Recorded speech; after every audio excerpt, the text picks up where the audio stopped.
سيدنا ونبينا وشفيعنا وحبيبنا مولانا محمد معدن الجود والكرم وآله الكرام وابن الكريم وأمته الكريمة وبارك وسلم.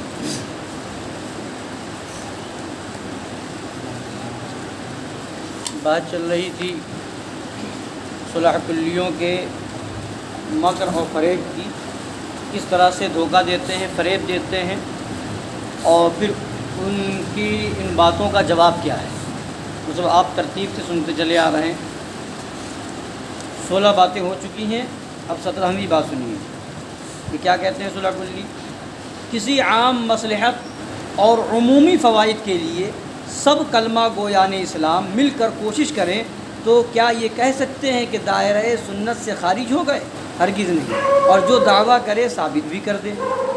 یعنی یہ کہتے ہیں کہ اگر کوئی ایسا فائدہ جو سب کے لیے ہو، بنام مسلمان، سنی، وہابی، دیوبندی جتنے کہیں، تو ایک عمومی فائدہ ہو، ایسا کوئی فائدہ ہو اور اس میں سب کے ملنے کی ضرورت ہو، تو وہ سب مل کر کے وہ ایسا کام کریں اور سب کا فائدہ ہو، تو یہ کہتے ہیں صلح کلی کہ کیا اس میں ایسا کرنے سے کیا کوئی سنیت سے خارج ہو جائے گا؟ اور اگر کوئی ایسا دعویٰ کرتا ہے تو پھر اس کو ثابت کریں. اس کا جواب سنیں.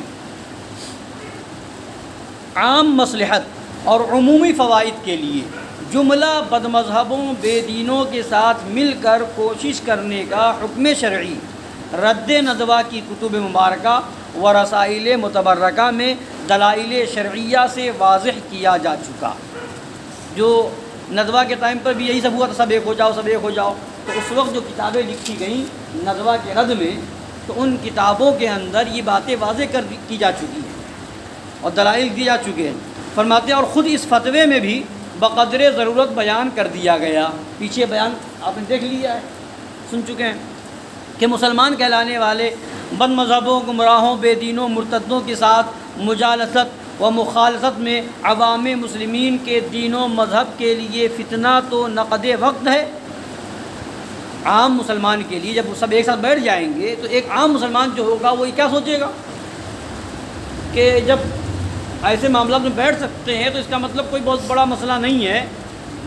کبھی کبھی موقع پہ موقع جو ہے کہیں ضرورت پڑے تو بیٹھ بھی جائیں گے، کھا بھی سکتے ہیں، پی بھی سکتے ہیں. تو ایک عام مسلمان کے لیے کتنا بڑا فتنہ ہے، فوراً اسی وقت وہ ذہن دماغ میں بات لائے گا.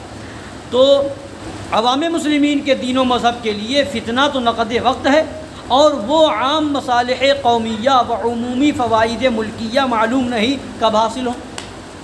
یہاں تو جو نقصان دینی ہوگا عام مسلمانوں کے لیے تو فوراً ہے، اسی وقت وہ لوگوں کا ایمان ڈگمگا جائے گا اور کہیں کہ کوئی بڑی بات نہیں ہے. تو جو نقصان ہوگا وہ تو ان کے وہابیوں، دیوبندیوں کے ساتھ میل جول کرنے سے فوراً ہی عام مسلمین کے لیے نقصان پیدا ہو گیا. اور جو فائدہ ہوگا وہ کب ہوگا پتہ نہیں، ہوگا بھی کہ نہیں ہوگا، وہ کس زمانے میں ہوگا اس کی کوئی خبر ہی نہیں. تو وہ کون سی عقل مندی ہے کہ نقصان فوراً ہو رہا ہو، اس کو گوارا کر لو، فائدہ ہوگا کب ہوگا وہ آگے والے زمانے کی بات ہے. تو کوئی عقل مند اس کو تسلیم کرے گا؟ اور پھر اس کے بعد بھی نقصان بھی دین کا اور فائدہ دنیا کا. تو کتنا مطلب اگر دنیا کا نقصان کر کے دنیا کا فائدہ ہو رہا ہوتا تو ایک بات سمجھ میں آتی ہے، تھوڑا فائدہ نقصان کر کے تھوڑا فائدہ لے لیا. مگر نقصان دین کا ہو رہا ہے اور فائدہ دنیا کا ہو رہا ہے. دنیا کے فائدے کے چکر میں دین کا نقصان اٹھانا یہ کسی صورت میں درست نہیں. ہاں، اور حاصل بھی ہو تو کس قدر، اور حاصل بھی ہو یا نہ ہو پھر مسلمان کا یہ کام نہیں کہ اخروی فوائد احدیہ و مصالح سرمدیہ کے بدلے میں، یعنی آخرت کے جو فوائد ہیں اور خوب اچھی مصلحتیں ہیں اس کے بدلے میں چند روزہ زندگی فانی کے نام نہاد فوائد و مصالح خریدیں. ایسے لوگوں کے حق میں اللہ عز و جل فرماتا ہے اولئک الذین اشتروا الحیاۃ الدنیا بالآخرہ فلا یخفف عنہم العذاب ولا هم ینصرون. یعنی یہ ہیں وہ لوگ جنہوں نے آخرت کے بدلے میں دنیا کی زندگی مول لی تو ان پر سے عذاب ہلکا ہو اور نہ ان کی مدد کی جائے. جو لوگ دنیا کے بدلے میں آخرت کو بیچتے ہیں، آخرت کو برباد کرتے ہیں دنیا لے کر کے، دنیا کے چکر میں، تو خدا فرماتا ہے کہ نہ ان کے عذاب میں کمی ہوگی اور نہ ان کی مدد کی جائے گی. حضرت مولانا سعدی رحمۃ اللہ تعالیٰ علیہ فرماتے ہیں مبادا دل آف فرو مایا شاد کہ از بہرے دنیا دہت دیں بباد، یعنی اس کمینے کا دل کبھی خوش نہ ہو جو دنیا کے واسطے دین کو برباد کر دے۔ حضرت مولانا سعدی رحمۃ اللہ علیہ نے یہ بد دعا فرمائی ہے کہ جو دین کو بیچ کر کے دین کے بدلے میں دنیا کو کمانے کی کوشش کرے، جو دنیا کے بدلے میں دین کو برباد کرے، تو فرماتے ہیں اللہ تعالیٰ اس کا دل کبھی خوش نہ رکھے۔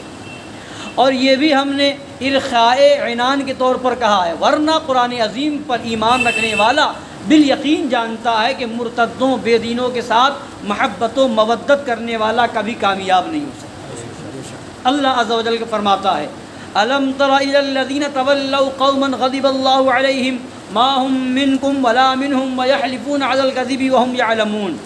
آگے کئی آیتیں ہیں، اب ان سب کا ترجمہ سنیے۔ یعنی اے محبوب کیا تم نے انہیں نہ دیکھا جو ایسوں کے دوست ہوئے جن پر اللہ کا غضب ہے، وہ نہ تم میں سے نہ ان میں سے، وہ دانستہ جھوٹی قسمیں کھاتے ہیں۔ جن پر اللہ کا غضب ہوا ان کے جو دوست ہو گئے تو وہ نہ تم میں سے ہیں نہ ان میں سے۔ اللہ ان کے لیے سخت عذاب تیار کر رکھا ہے، بے شک وہ بہت ہی برے کام کرتے ہیں۔ انہوں نے اپنی قسموں کو ڈھال بنا لیا، وہ اللہ کی راہ سے روکا تو ان کے لیے خاری کا عذاب ہے، ذلت کا عذاب ہے۔ ان کے مال اور ان کی اولاد اللہ کے سامنے انہیں کچھ کام نہ دیں گے، وہ دوزخی ہیں، انہیں اس میں ہمیشہ رہنا۔ جس دن اللہ ان سب کو اٹھائے گا تو اس کے حضور بھی ایسے ہی قسمیں کھائیں گے جیسے تمہارے سامنے کھاتے ہیں، اور وہ یہ سمجھتے ہیں کہ انہوں نے کچھ کیا۔ سنتے ہو بے شک وہی جھوٹے ہیں، ان پر شیطان غالب آ گیا تو انہیں اللہ کی یاد بھلا دی، وہ شیطان کے گروہ ہیں۔ سنتا ہے بے شک شیطان ہی کا گروہ ہار میں ہے۔ یہ ہے قرآن شریف کی آیتوں کا ترجمہ۔ فرماتے ہیں ان آیات مبارکہ میں اللہ عز و جل نے صاف صاف ارشاد فرما دیا کہ جن لوگوں پر اللہ کا غضب ہے، کفار ہوں یا مشرکین، زنادقہ ہوں یا مرتدین، ان کے ساتھ دوستی اختیار کرنے والے منافق ہیں۔ نمبر 2، وہ اپنے ایماندار ہونے پر جو قسمیں کھاتے ہیں وہ جھوٹی ہیں۔ نمبر 3، ان کا یہ فعل بہت برا ہے۔ نمبر 4، وہ قسمیں کھا کھا کر اپنے آپ کو ہمدرد اسلام و خیر خواہ مسلمین بتا کر مسلمانوں کو خدا و رسول جل جلالہ و صلی اللہ علیہ وسلم کے دشمنوں کی محبت و دوستی کی طرف بلاتے ہیں، تو در حقیقت ان کو اللہ عز و جل کی راہ سے روکتے ہیں۔ نمبر 5، جس دنیاوی مال و دولت اور اولاد کی محبت میں وہ خدا و رسول جل جلالہ و صلی اللہ تعالی علیہ وآلہ وسلم کے دشمنوں سے دوستی کرتے ہیں، ان کی یہ دولت، یہ اولاد ان کو خدا تبارک تعالیٰ کے سامنے کچھ کام نہ آئے گی۔ نمبر 6، وہ دوزخی ہیں۔ نمبر 7، ان کے لیے رسوائی کا سخت عذاب ہے۔ نمبر 8، وہ اگر اپنے اس فعل کو حلال جانے تو منافق ہیں۔ اور نمبر 9، ابدی نار جہنم کے مستحق ہیں۔ اور نمبر 10، اپنے ادعائے ایمان میں جھوٹے ہیں۔ نمبر 11، ان پر شیطان غالب ہے۔ نمبر 12، ان کو شیطان نے خدا کی یاد بھلا دی کہ اب ان کو خدا و رسول جل جلالہ و صلی اللہ تعالی علیہ وآلہ وسلم پر اعتماد نہ رہا، بلکہ ان کا بھروسہ خدا و رسول جل جلالہ و صلی اللہ تعالی علیہ وآلہ وسلم کے دشمنوں پر رہ گیا۔ نمبر 13، وہ شیطان والے ہیں۔ نمبر 14، شیطان والے کبھی کامیاب نہ ہوں گے بلکہ ہمیشہ ہار ہی میں رہیں گے۔ یہ آیتیں جو اوپر گزری آیتوں کا ترجمہ، ان سے یہ 14 باتیں نکل کر کے سامنے آئی۔ اور اللہ تبارک تعالیٰ فرماتا ہے لا تجد قوما یؤمنون باللہ والیوم الآخر یوادون من حاد اللہ ورسولہ الی آخر الآیہ۔ یعنی اے محبوب تم نہ پاؤ گے ان لوگوں کو جو ایمان رکھتے ہیں اللہ اور پچھلے دن پر کہ دوستی کریں ان سے جنہوں نے اللہ اور اس کے رسول سے مخالفت کی، اگرچہ وہ ان کے باپ یا بیٹے یا بھائی یا کنبے والے ہوں۔ یہ ہیں جن کے دلوں میں اللہ نے ایمان نقش فرما دیا اور اپنی طرف کی روح سے ان کی مدد فرمائی، اور انہیں باغوں میں لے جائے گا جن کے نیچے نہریں بہیں، ان میں ہمیشہ رہیں، اللہ ان سے راضی اور وہ اللہ سے راضی۔ یہ اللہ کی جماعت ہے، سنتا ہے اللہ ہی کی جماعت کامیاب ہے۔ اللہ تبارک تعالیٰ نے شیطان والوں کی صفت بھی بتا دی، اوپر جو گزر گئی، اور رحمان والوں کی تعریف بھی بیان فرما دی، ناکامی و نامرادی کی راہ بھی جتا دی اور کامیابی و بامرادی کی راہ بھی دکھا دی۔